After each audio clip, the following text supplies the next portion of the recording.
요즘 뭐 블록버스터 영화는 물론이고 온라인 커뮤니티만 가봐도 오컬트라는 단어가 진짜 자주 보이지 않나요? 근데 대체 왜 다들 이렇게 오컬트에 열광하는 걸까요? 오늘 바로 그 비밀을 한번 같이 파헤쳐 보려고 합니다. 자, 바로 이 질문에서부터 한번 시작해 보죠. 왜냐하면요. 어쩌면 우리가 그냥 무섭다 하면서 봤던 그 공포 영화들 속에 사실은 지금 이 시대를 살아가는 우리들의 불안과 욕망이 고스란히 숨어 있을지도 모르거든요. 우선 말이죠. 가장 최근에 극장가를 그야말로 뒤흔들었던 영화 파묘 이야기부터 안 할 수가 없겠죠. 솔직히 이 영화의 엄청난 흥행이야말로 지금의 오컬트 열풍을 가장 확실하게 보여주는 예시 아닐까요? 영화를 보신 분들은 아시겠지만 파묘는 그냥 무섭기만 한 영화가 아니었잖아요. 이 영화는 풍수질이라던가 무속신앙 같은 것들을 통해서 우리가 겪었던 일제강점기의 그 깊고 깊은 상처를 파내고 또 그걸 치유하려는 뭐랄까 하나의 거대한 상징처럼 느껴졌어요. 심지어 영화 속 등장인물들 이름은 실제 독립운동가 이름에서 따왔고 자동차 번호판은 815319 이런 역사적인 날짜들이었죠. 그러니까 영화 전체가 진짜 한 판의 거대한 진원굿 같다는 느낌을 지울 수가 없는 겁니다. 와, 이 숫자 좀 보세요. 600만. 이게 고작 개봉 11일 만에 나온 기록이래요. 정말 대단하죠. 이게 그냥 영화가 무서워서, 재미있어서 이런 이유만으로는 설명이 안 되는 숫자잖아요. 그쵸? 영화 속에 담긴 그 오컬트적인 이야기가 우리 모두의 마음속 깊은 곳에 있는 무언가를 탁 하고 건드렸다는 뭐 그런 뜻 아니겠어요? 그런데 이런 현상이 우리나라에만 있는 건 아니에요. 파묘의 성공은 절대 특별한 케이스가 아니라는 거죠. 레딧 같은 해외 커뮤니티에 들어가 보면요. 무슨 제사나 의식, 상징 같은 게 나오는 오컬트 영화 추천해달라는 글, 그리고 그거에 대한 토론이 정말 끊임없이 올라와요. 다들 아시는 유전이나 미드소마 같은 영화들이 전 세계적으로 얼마나 큰 화제였는지 생각해보면 이 오컬트 열풍이 정말 우리만의 얘기가 아니구나 하는 걸 바로 알 수 있죠. 자, 그럼 대체 오컬트가 뭘까요? 우리가 오컬트 말은 참 많이 하는데 막상 그게 정확히 무슨 뜻이야? 하고 물어보면 딱 대답하기가 좀 애매하잖아요. 그래서 지금부터 그 뿌리를 한번 제대로 파헤쳐 보겠습니다. 모든 비밀은 사실 그 이름 안에 다 숨어 있습니다. 오컬트는요, 감추다, 숨기다 라는 뜻을 가진 라틴어 오컬투스에서 온 말이에요. 그러니까 말 그대로 숨겨진 지식이라는 뜻이죠. 당시의 주류 종교라던가 이성적인 과학이 에이, 그건 그냥 미신이야 하면서 외면했던 바로 그 모든 것들. 네, 그게 바로 오컬트의 세계인 겁니다. 재밌는 건 이 숨겨진 지식에 대한 관심이 역사 속에서 마치 밀물과 썰물처럼 계속 나타났다 사라졌다를 반복했다는 거예요.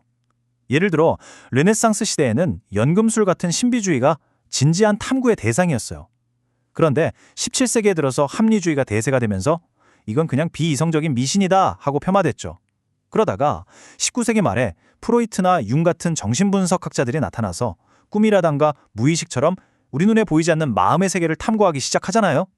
바로 그때 오컬트에 대한 관심이 다시 확 살아나게 된 겁니다.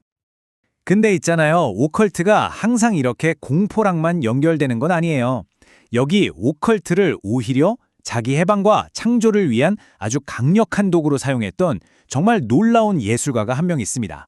바로 초현실주의 화가 레메디오스 바로입니다. 레메디오스 바로의 삶은요, 정말 전쟁, 억압, 감금, 이런 단어들로 요약될 수 있을 정도였어요. 자, 왼쪽에 있는 불면증이라는 작품을 한번 보실까요? 겹겹이 열린 문들 사이로 섬뜩한 눈들이 보이죠. 이게 바로 그녀가 실제로 겪었던 감시의 공포를 아주 생생하게 보여주는 겁니다. 그리고 오른쪽 단절이라는 작품을 보면 한 인물이 자기를 억압하던 건물, 그러니까 자신의 과거로부터 아주 단호하게 걸어 나오고 있어요. 이건 그녀의 예술적인 탈출 선언이나 마찬가지였죠. 바로가 실제로 이런 말을 했어요. 나는 그냥 소심하고 시시한 청취자에 불과했다고요. 당시 예술계가 워낙 남성 중심이었으니까 그녀가 설 자리가 그녀의 목소리를 낼 곳이 없었던 거예요. 그래서 어떻게 했을까요? 네, 그녀는 스스로 주인공이 되는 자신만의 완전히 새로운 예술 언어를 창조해야만 했던 겁니다. 그리고 이 그림이 바로 그 대답입니다. 새의 창조라는 작품인데요. 여기 지혜의 상징인 올빼미의 모습을 한 여성 마법사가 보이죠? 그녀는 지금 창밖에서 들어오는 별빛, 그러니까 저 하늘의 에너지를 끌어와서 자기가 그린 새들에게 생명을 불어넣고 있어요. 이게 바로 레메디오스 바로가 생각했던 진정한 예술가의 모습이었던 거예요. 세상을 창조하는 아주 강력한 마법사, 바로 자기 자신이었던 거죠. 자, 그런데요. 이렇게 눈에 보이지 않는 세계를 이해하고 또 그걸 설명하려고 했던 노력이 과연 현대에만 있었을까요? 아주 놀랍게도 우리는 그 실마리를 저 멀리 13세기 중세 시대에서 찾아볼 수 있습니다. 이때 등장하는 인물이 바로 13세기의 위대한 철학자 토마스 아퀴나스입니다. 아퀴나스는 늘 궁금했어요. 아니, 자석은 대체 왜 쇠를 끌어당기는 거지? 이건 신이 내린 기적인가? 아니면 다른 뭐가 있나? 그는 이렇게 설명하기 힘들어 보이는 현상들 속에 분명 어떤 숨겨진 질서가 있을 거라고 믿고 그걸 찾아내려고 했던 거죠. 이 지점이 정말 흥미로운데요. 아퀴나스는 이 신비한 현상들을 딱 세 가지 카테고리로 나눴습니다. 자, 첫째는 기적. 이건 신의 영역이에요. 오직 신만이 자연의 법칙을 거슬러 행할 수 있는 일이죠. 둘째는 숨겨진 자연의 작용인데요. 아까 말한 자석처럼 그 원리가 우리 눈에 지금 당장 보이진 않지만 이건 별들의 영향이라든가 아니면 그 사물이 가진 고유한 성질 때문에 일어나는 아주 자연스러운 현상이라는 거예요. 그리고 마지막 셋째, 바로 마법입니다. 이건 자연적인 원인으로는 도저히 설명이 안 되고 악마 같은 존재가 개입해서 일어나는 일이라고 봤던 거죠. 자, 이제 지금까지 나왔던 이야기들을 하나로 쫙 꿰어볼 시간입니다.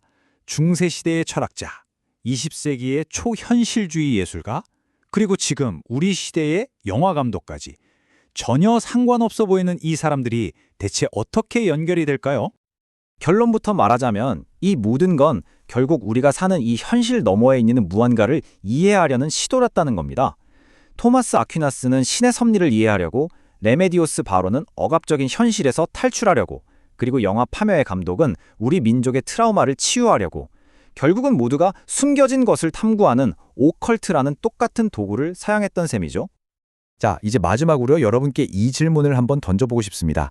과학이 세상의 거의 모든 것을 설명해 주는 것 같은 이 시대에 우리는, 그리고 여러분은 삶에서 마주하는 그 설명할 수 없는 순간들 앞에서 과연 어떤 숨겨진 힘에 기대서 그 의미를 찾고 있나요? 한 번쯤 깊이 생각해 볼 만한 질문 아닐까요?